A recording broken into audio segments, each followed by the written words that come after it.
Shalom kekasih Tuhan, bertemu kembali pada pembacaan firman. Tetap semangat dan bersuka cita. Semoga Bapak Ibu sehat selalu dalam lindungan Tuhan. Sebelum membaca firman, kita berdoa terlebih dahulu. Tuhan Yesus yang Maha Suci, Maha Baik, kami datang sujud bersimpu di bawah kaki-Mu. Urapi kami ya Allah Roh Kudus dengan seluruh pendengar yang mendengarkan firman-Mu. Terangi hati dan pikiran kami saat membaca firman. Kami mulai pembacaan firman ini hanya di dalam nama Tuhan Yesus yang Maha Dahsyat, Maha Mulia, Maha Ajaib. Haleluya. Amin. 2 Tawarik 26. Raja Uzia.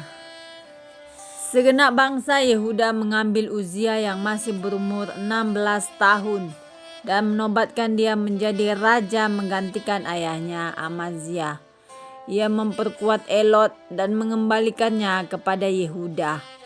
Sesudah raja mendapat perhentian bersama-sama dengan nenek moyangnya, Uzia berumur 16 tahun pada waktu ia menjadi raja.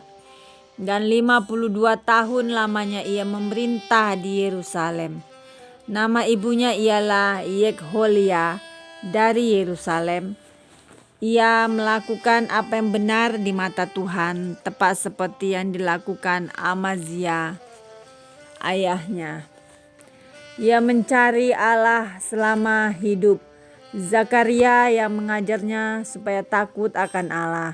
Dan selama ia mencari Tuhan, Allah membuat segala usahanya berhasil. Maka majulah ia berperang melawan orang-orang Filistin dan membongkar tembok Gad, Yabne, dan Asdod. Lalu mendirikan kota-kota di sekitar Asdod dan di lain-lain wilayah orang Filistin.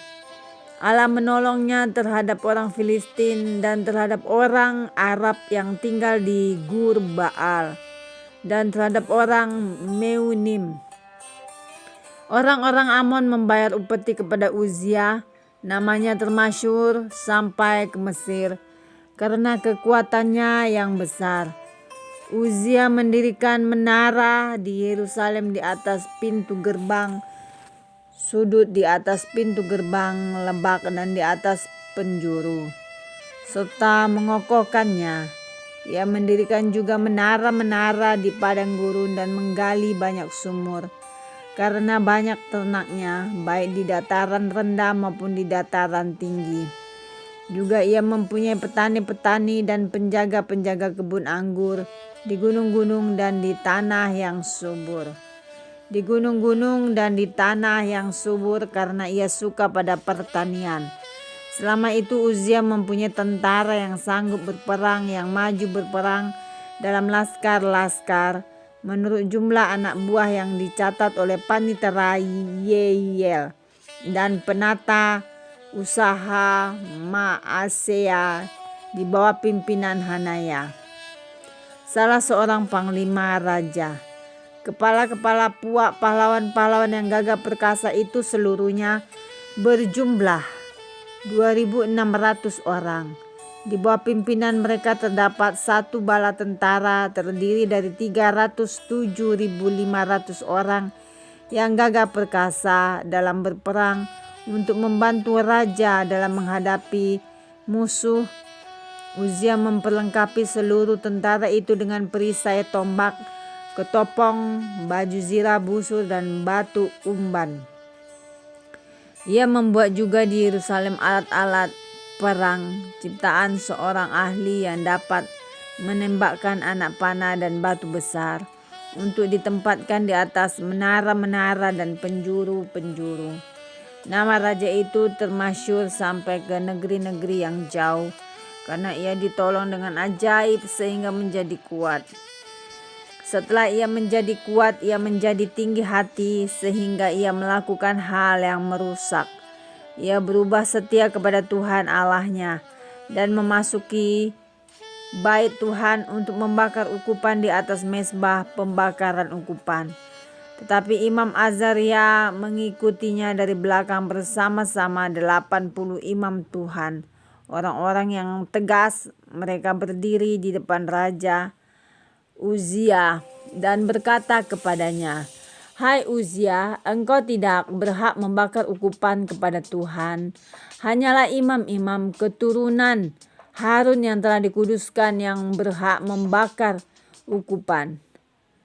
Keluarlah dari tempat kudus ini, karena engkau telah berubah setia. Engkau tidak akan memperoleh kehormatan dari Tuhan Allah karena hal ini." Tetapi Uzia dengan bokor ukupan di tangannya untuk dibakar menjadi marah. Sementara amarahnya meluap terhadap para imam, timbullah penyakit kusta pada dahinya di hadapan para imam di rumah Tuhan dekat mezbah pembakaran ukupan. Imam kepala Azaria dan semua imam lainnya memandang kepadanya, dan sesungguhnya ia sakit kusta pada dahinya. Cepat-cepat mereka mengusirnya dari sana, dan ia sendiri tergesa-gesa keluar karena Tuhan telah menimpakan tulah kepadanya.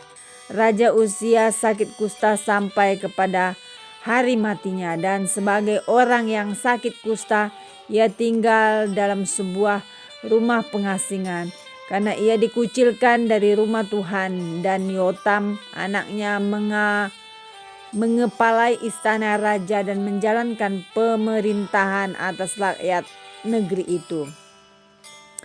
Selebihnya dari riwayat Uzia dari awal sampai akhir ditulis oleh Nabi Yesaya bin Amos. Kemudian Uzia mendapat perhentian bersama-sama dengan nenek moyangnya, dan ia dikuburkan di samping nenek moyangnya di ladang dekat perkuburan raja-raja karena ia berpenyakit kusta, kata orang. Maka Yotam anaknya menjadi raja menggantikan dia. Amin. Terpujilah Engkau Tuhan Yesus yang maha dahsyat, maha ajaib, maha mulia. Kami sudah memperdengarkan dan mendengarkan firman hari ini. Berkati para pendengar channel YouTube ini ya Bapa, berikan kesehatan, rezeki, kekuatan iman yang baru dalam menjalani kehidupan hari ini. Kuasa darah Yesus membungkus kami untuk terus maju membaca, merenungkan, serta melakukan firman-Mu. Terima kasih Tuhan.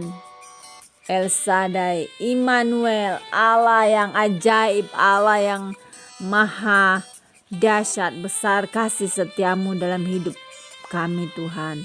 Kami bersyukur dan kami bangga punya Allah seperti Engkau Tuhan Yesus yang maha baik. Amin.